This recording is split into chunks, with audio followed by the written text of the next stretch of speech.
Good evening student. Money sir सदन classes में आपका हार्दिक स्वागत करता हूं। जो हमारी कॉन्सेप्ट की क्लास चल रही है, आज उसमें फिर एक ऐसा चैप्टर लेंगे जिसमें से लगभग 2 क्वेश्चन आते हैं। उस चैप्टर पे जो चर्चा करेंगे, लगभग वो चैप्टर ऐसा है कि स्टूडेंट तैयार तो करता है लेकिन कहीं ना कहीं उसके कॉन्सेप्ट सही नहीं होते, इसलिए वो गलती कर देता है। इसके अंदर टर्म डेप्रीसिएशन, इस टर्म डेप्रीसिएशन हास के लिए मैं कुछ 25 पॉइंट पे बात करूंगा। उन पॉइंट्स को आप अच्छी तरीके से प्रिपेयर कर लो। हो सकता है आपका जो काम है वो वहीं पे पूरा हो जाए।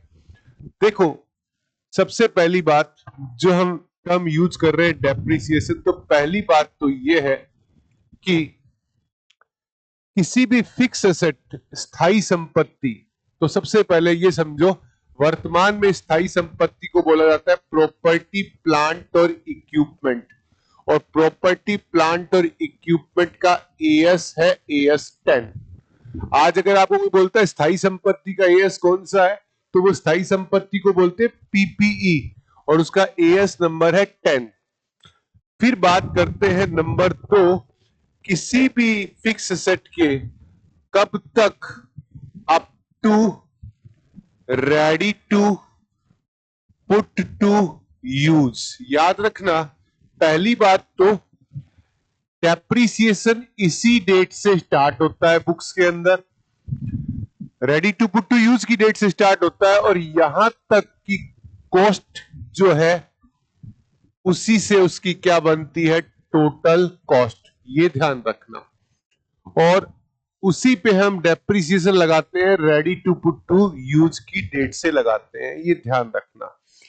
तीसरी बात यह है कि जो डेप्रीसिएशन है ना आपका, वो आपके बिजनेस में एज ए एक्सपेंस क्लेम होता है, व्यय। और व्यय भी कौन सा, रेवेन्यू एक्सपेंस। रेवेन्यू एक्सपेंस का मतलब है वो आपका आयगत व्यय है। और रेवेन्यू एक्सपेंस में भी वो कौन सा एक्सपेंस है, नॉन केस एक्सपेंस है, मतलब गैर रोकड़ी व्यय है।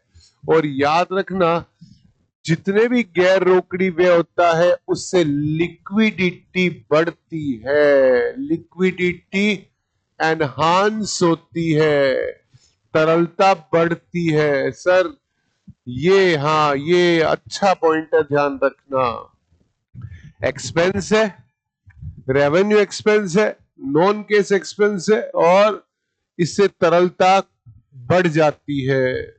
चौथे नंबर पॉइंट पे बात करूंगा कि ये जो है डेप्रिसिएशन, ये चार्ज अगेंस्ट प्रॉफिट है, मतलब ये लाभों पर प्रभार है। इसका मतलब है चाहे लाभ हो या हानि हो, डेप्रिसिएशन तो आपको लगाना ही पड़ेगा, ये ध्यान रखना। 5 नंबर जो बात है वो डेप्रिसिएशन का अर्थ है। अर्थ का मतलब कंपनी एक्ट 2013 की अनुसूची सेकंड, हाँ, अनुसूची सेकंड में कहा गया कि हास का अर्थ सुन लो बेटा, हास एक प्रक्रिया है।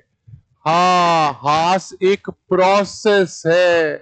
किसकी प्रोसेस है, संपत्ति की जो लागत है उसको उसके अनुमानित जीवन काल, लागत को जीवन काल में बांटने की क्या है, प्रक्रिया है।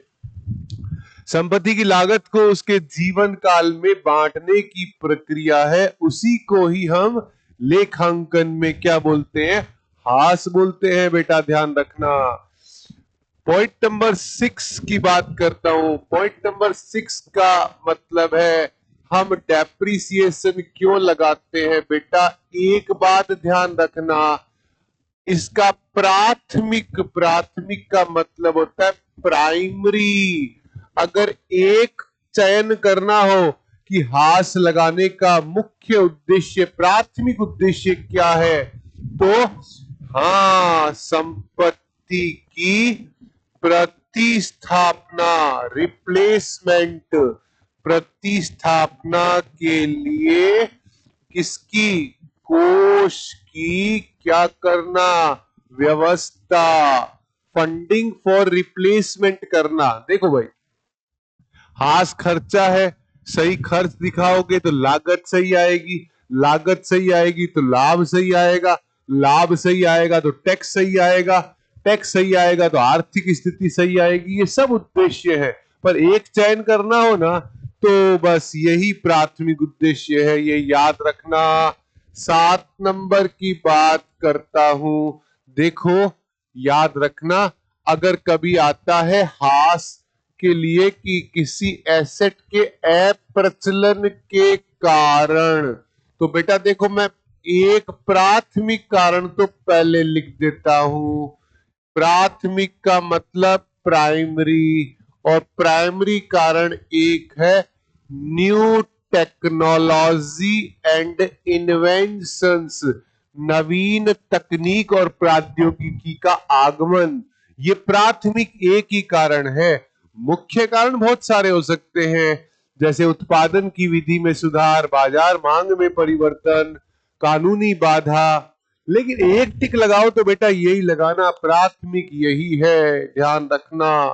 फिर बात करता हूं बेटा पॉइंट नंबर 8 पर, और पॉइंट नंबर 8 ये कहता है बेटा कि जो आपका डेप्रिसिएशन है ना, जिसको हम हास बोलते हैं, इस हास के लिए सबसे इंपॉर्टेंट शब्द के लिए एक बात कही जाती है कि जब आप हास की गणना करें तो जब महत्वपूर्ण क्या आती है, विधियां आती है, मेथड्स आती है ना, तो मेथड्स में आपको 3 मेथड से मैक्सिमम क्वेश्चन पूछे जाते हैं। पहला मेथड है एसएलएम, फिर है डब्ल्यूटीवी, और कभी कभी आता है एन्युटी मेथड, मतलब वार्षिकी विधि। तो याद रखना, इसके अंदर मैं 5 1 2 3 4 5 पॉइंट बोलूंगा। इसमें 1 2 3 4 5 6 7 और 8 पॉइंट बोलूंगा। इसमें मैं बोलूंगा 4, 1 2 3 और 4, 5 8 5 13 और 4 17 पॉइंट बोलूंगा बेटा, और उसके बाद 1 पॉइंट बोलूंगा। बस इतना काम डेप्रिसिएशन का तैयार रखना। सर कैसे? एसएलएम मेथड के बेटा सबसे पहली बात, सीधी रेखा विधि, सरल रेखा विधि भी बोलते हैं, स्थायी किस्त विधि भी बोलते हैं, मूल लागत विधि भी बोलते हैं, ये ध्यान रखना। ये तो नाम की बात हो गई। इसमें प्रतिवर्ष हास रहेगा एक समान, क्योंकि मूल लागत पर लगेगा तो लागत नहीं बदल सकती, तो हास कैसे बदलेगा? प्रतिवर्ष हास की राशि क्या रहेगी? समान रहेगी। पहले वर्ष में भी उतना, दूसरे वर्ष में भी उतना। दूसरी बात, इसमें उपयोगी जीवन समाप्त होते ही पुस्तक मूल्य क्या हो जाएगा? 0 हो जाएगा। यस, 0 हो जाएगा। तीसरी बात, सीधी रेखा विधि, सरल रेखा विधि में सबसे इंपॉर्टेंट बात यह है, पहले क्या सीखा?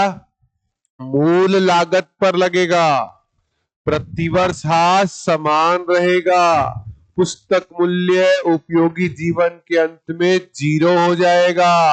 और चौथी बात, किन संपत्तियों के लिए श्रेष्ठ है? जिन पे मरम्मत नहीं आती, जीवन जिनका दीर्घकाल हो, प्रचलन की जोखिम ना हो, इसीलिए इनटेंजिबल एसेट को इसी मेथड से डेप्रिशिएट किया जाता है, ये ध्यान रखना। अच्छा, अगर इस विधि में कोई हास की दर पूछे, रेट पूछे, तो ये फॉर्मूला याद रखना, depreciation divided by cost multiply by 100, बस आपका काम हो जाएगा। अगर WDV मेथड की बात करूं, diminishing balance method, reducing balance method, क्रमागत हास विधि, घटते हुए शेष की विधि, मूल्य अपलेखन विधि, तो बेटा 8 बातें। सबसे पहली बात, भारतीय आयकर अधिनियम 1961 के अंतर्गत इस विधि को श्रेष्ठ विधि माना गया है। दूसरी बात, इस विधि में हास बुक वैल्यू पर लगेगा, पुस्तक मूल्य पर लगेगा। तीसरी बात, इसमें प्रारंभ के वर्षों में हास ज्यादा, फिर हास कम होता जाएगा। फिर अगली बात, इस विधि की मान्यता है कि संपत्ति जैसे जैसे पुरानी होती जाएगी, मरम्मत की लागत बढ़ती जाएगी। इस विधि के अंदर उपयोगी जीवन समाप्त होने पर भी पुस्तक मूल्य शून्य नहीं होता। इस विधि के लिए एक बात और याद रखना, हास और मरम्मत दोनों का संयुक्त प्रभार प्रतिवर्ष P&L पे समान पड़ता है। अगली बात, इस विधि में पुस्तक मूल्य पर हास की दर हमेशा समान रहती है। लास्ट बात इसकी, इस विधि को उन संपत्तियों के लिए श्रेष्ठ मानते हैं जिनका जीवन अल्पकाल, मरम्मत ज्यादा, अप्रचलन की जोखिम ज्यादा। इसलिए टेक्नोलॉजिकल इक्विपमेंट, चाहे कंप्यूटर, लैपटॉप, मशीनें, हाँ, उन सब के लिए ये विधि श्रेष्ठ होती है। एन्युटी मेथड, वार्षिकी विधि, ये दीर्घकालीन पट्टे के लिए श्रेष्ठ होती है। इस विधि में भी प्रतिवर्ष हास एक समान रहता है। इस विधि में हास की गणना करते समय ब्याज के तत्व को भी ध्यान में रखते हैं, ब्याज को अवसर लागत मानते हैं। और इस विधि में कभी हास पूछे तो लागत दी हुई आएगी, उसको क्वेश्चन में दिए गए तालिका मूल्य से गुणा कर लेना, बस। और लास्ट पॉइंट पे बात करूंगा कि अगर कोई स्थायी संपत्ति पर, स्थायी संपत्ति के आपको बोले कि विक्रय पर क्या निकालनी है, लाभ हानि, तो ये बातें ध्यान रखना, ये बातें ध्यान रखना। पहली बात, अगर कोई संपत्ति आपको बेचनी है तो सबसे पहले जिस तारीख को बेचनी है उसका पुस्तक मूल्य निकालना। पुस्तक मूल्य कैसे निकालोगे? लागत में से उसका कुल हास घटा देना। अगर 1 साल काम में लिया तो 1 साल, 2 साल तो 2 साल, 3 साल तो 3 साल, पुस्तक मूल्य घटा देना। और उसके बाद पुस्तक मूल्य की क्या करना? तुलना करना विक्रय मूल्य से। अगर ज्यादा में बेचो तो लाभ, कम में बेचो तो हानि। और याद रखना, साधारणतया लाभ हानि कहां ट्रांसफर होगी? P&L में ट्रांसफर होगी। लेकिन अगर आपका विक्रय मूल्य, सेल वैल्यू लागत से ज्यादा है, वो वाला लाभ पूंजीगत लाभ होगा। और जो पूंजीगत लाभ होगा वो कैपिटल रिजर्व में जाएगा। हाँ, इस तरीके से सोचना, क्वेश्चन कभी गलत नहीं होगा। साधारणतया संपत्ति को बेचने से लाभ हानि P&L में जाती है, लेकिन अगर लागत से ऊपर बिका वो लाभ कहां जाएगा? पूंजीगत लाभ होने के नाते कैपिटल रिजर्व में जाएगा। बेटा इतनी बातें लिख लेना, समझ लेना, और फिर एक जो निर्णायक बात बनती है वो ये है कि स्थायी संपत्ति के अलग अलग प्रकार हैं, सब प्रकारों के लिए अलग अलग नाम हैं। सर कैसे? देखो, दृश्य संपत्ति जो होती है, हाँ, प्लांट, मशीनरी, फर्नीचर, दृश्य संपत्ति। हाँ, प्रॉपर्टी, प्लांट, इक्विपमेंट, उस पे उसके कमी के लिए शब्द हास होता है। अदृश्य संपत्ति, ख्याति, पेटेंट, कॉपीराइट, ट्रेडमार्क, लाइसेंस, इसके मूल्य में कमी के लिए अपलेखन, अमूर्तीकरण, परिशोधन होता है। और नाशवान, क्षयशील संपत्ति, खान, खदान, तेल क्षेत्र, कुएं, इनके लिए शब्द रिक्तीकरण होता है। तो अलग अलग संपत्तियों के लिए मूल्य की कमी के लिए अलग अलग शब्दों का चयन करते हैं। इसको अच्छी तरीके से ध्यान रखना बेटा, ठीक है? फिर अपने शब्दों के हिसाब से क्वेश्चन का चयन करना। अभी के लिए इतना ही। Thank you.